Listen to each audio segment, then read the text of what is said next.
विद्यार्थी मित्रांनो, आजच्या तासिकेमध्ये तुम्हा सर्वांचं स्वागत। कालच्या तासाला आपण अलंकाराचे मुख्य प्रकार दोन पाहिलेले आहेत। पहिला शब्द अलंकार आणि दुसरा अर्थ अलंकार। शब्द अलंकाराचे प्रकार तीन पाहिलेले आहेत आपण। पहिला प्रकार अनुप्रास अलंकार, यमक अलंकार आणि श्लेष अलंकार। तर आज आपण अर्थ अलंकाराचे एकूण जे 18 ते 19 प्रकार आहेत त्यापैकी पहिला जो प्रकार आहे तो म्हणजे अनन्वय अलंकार। तत्पूर्वी आपण अर्थ अलंकार कशाला म्हणायचं, अर्थ अलंकार कशाला म्हणायचं। अर्थ अलंकार म्हणजे एखाद्या वाक्यातील अर्थामुळे जर भाषेला सौंदर्य प्राप्त होत असेल तर त्याला काय म्हणायचं, अर्थ अलंकार असे म्हणतात। त्याला काय म्हणायचं, अर्थ अलंकार असे म्हणतात।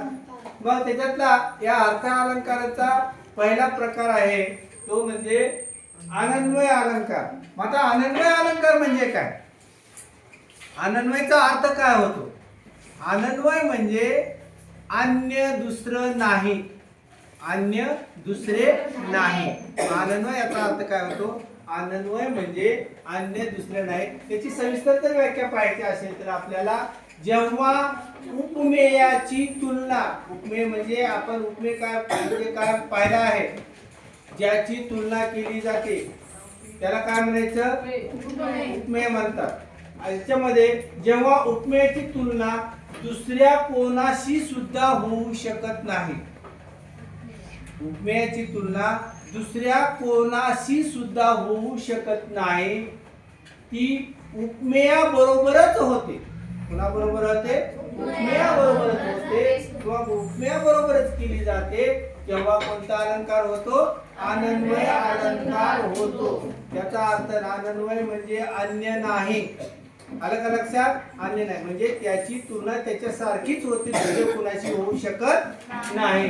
उदाहरणार्थ माधुरी सारखी सौंदर्यवती तीच, माधुरी जी नटी आहे तिच्यासारखी सौंदर्य दुसरी कुणी आहे का, हो नाही, तिच्यासारखी तीच आहे। वर्षासारखी वर्षाच आहे। आलं का लक्षात, आमच्या कोमल सारखी कोमलच आहे म्हणजे दुसरी कुणी नाही। याच्यामध्ये आहे ताजमहल एक जगती, जगात एकमेव ताजमहल असा आहे की त्या ताजमहल सारखा दुसरा कुठलाच ताजमहल नाही। म्हणजे आहे ताजमहल एक जगती, तोच त्याच्यापरी, त्याच्यासारखा दुसरा कुठं आहे का, हो नाही। म्हणून आपली व्याख्या काय म्हणते की दुसरं नाही, जेव्हा उपमेयाची तुलना दुसऱ्या कोणाशी होऊ शकत नाही, ताजमहलाची तुलना कोणाशी होऊ शकत नाही, माधुरीची तुलना दुसऱ्या कोणाशी होऊ शकत नाही, तेव्हा कोणता अलंकार होतो, अनन्वय अलंकार होतो। दुसरा जो आहे तो म्हणजे अतिशयोक्ती अलंकार। कोणता अलंकार, अतिशयोक्ती अलंकार। आता या अतिशयोक्तीमध्ये एक लक्षात घ्या, प्रत्येक आपण जे अलंकाराचा उपप्रकार आहे त्याचा तुम्ही अर्थ काढत जावा। अनन्वय म्हणजे अन्य नाही। आता दुसरा जो प्रकार आहे तो म्हणजे अतिशयोक्ती। अतिशयोक्ती याचा अर्थ अतिशय, अति जास्त। आलं का लक्षात, अतिशयोक्ती याचा अर्थ काय, जास्त, त्यापेक्षा काहीतरी कितीतरी पटीनं जास्त आहे त्यापेक्षा। मग आता एखादी जर कल्पना आहे, एखादी कुठली कल्पना असो, ती कल्पना आहे त्यापेक्षा अधिक फुगून सांगितली जाते। एखादी कल्पना आहे त्यापेक्षा अधिक फुगून सांगितली जाते तेव्हा कोणता अलंकार होतो, अतिशयोक्ती अलंकार। अतिशयोक्ती आपण बोलत म्हणत असतो, लय अतिशयोक्ती सांगू नको, काय म्हणत असतो, अतिशयोक्ती सांगू नको म्हणजे अतिशय जास्ती काय सांगू, आहे तेच सांग। म्हणजे अतिशयोक्ती अलंकार म्हणजे एखादी कल्पना आहे त्यापेक्षा अधिक फुगून सांगितली जाते तेव्हा कोणता अलंकार होतो, अतिशयोक्ती अलंकार। आता याच्या उदाहरणार्थ दमडीचं तेल आणलं, दमडी म्हणजे कमी पैसे, दमडी म्हणजे खडकू म्हणतो आपण त्याला, बोला पहिले त्या बस एक खडकू सुद्धा माझ्याकडे नाही म्हणतो, बोलत आपण दमडीचं तेल आणलं सासूबाईचं नाणं झालं, मामाजीची दाढी झाली, भाऊजीची शेंडी झाली, उरलं ते झाकून ठेवलं, लांडोरीचा पाय लागला, वेशीपर्यंत ओघळ गेला, त्यातून उंट पोहून गेला. त्याच्यात अतिशक्ती वाटते ना तुम्हाला की दमडीचं तेल आणलं एवढं एवढं, त्याच्यामध्ये सासूबाईचं नाणं झालं, मामाजीची दाढी झाली, भाऊजीची शेंडी झाली, उरलं तेल झाकून ठेवलं, लांडोरीचा पाय लागला आणि त्या वेशीपर्यंत ओघळ गेला आणि त्या ओघळ गेलेल्या ओघळमध्ये उंट पोहून गेला. अतिशक्ती झाली का नाही?